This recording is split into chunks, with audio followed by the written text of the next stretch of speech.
Hello বন্ধুরা, আজ আমরা চলে এসেছি দক্ষিণ ভারতের সেরা অন্যতম রাজপ্রাসাদ নায়কগড়ের প্যালেসে। এটা আমাদের বাড়ি থেকে 5 মিনিটের রাস্তা। দেখুন, ঢুকতে ঢুকতে প্রথমেই একটা কি সুন্দর পার্কের মতন করে রাখিছে।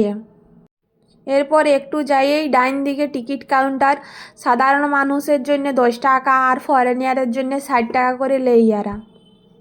আপনারা যদি কোনোদিন দক্ষিণ ভারতে মা মীনাক্ষীর মন্দির ঘুরতে আসেন তাহলে অবশ্যই আপনাদের নায়কগড়ের এই রাজপ্রাসাদ দেখে যাওয়া উচিত।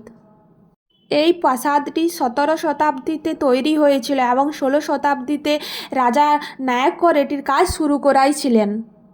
400 বছর পুরনো এই রাজপ্রাসাদ। আমি তো কোনোদিন এত পুরনো রাজপ্রাসাদ দেখিনি। এইখানে নাকি 248টা পিলার আছে। দেখুন পিলারগুলো কি বড় বড়। এইখানে অনেক সিনেমারও শুটিং হয়েছে।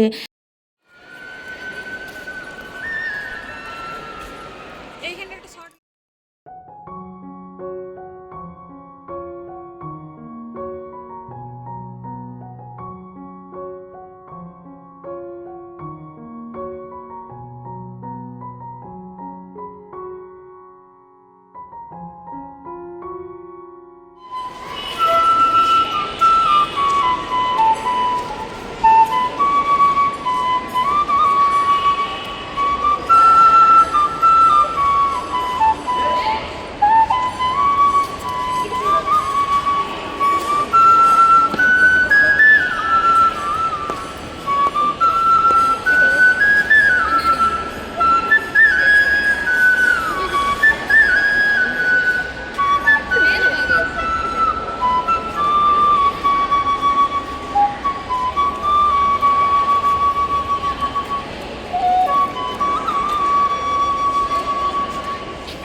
কি সুন্দর বাঁশির আওয়াজ। আমার তো শুনে খুব ভালো লাগলো, তাই আপনাদের তো শোনাই দিলাম।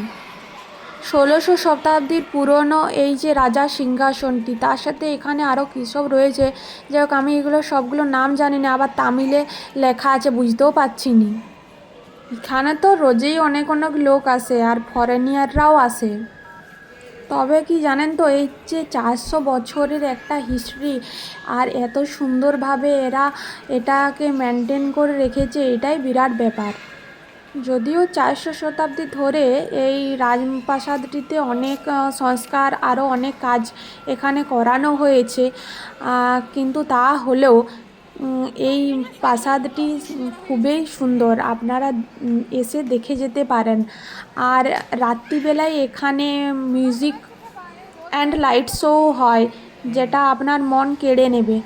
যাই হোক, আমাদের ঘোরা হয়ে গেল, এরপর আমরা বেরিয়ে যাচ্ছি। এখানে টিকিট কাউন্টারটা, যিনি আমাদের টিকিট চেক করেছিলেন ঢোকার সময়, দেখুন এখানে ফরেনিয়াররাও দাঁড়িয়ে আছে।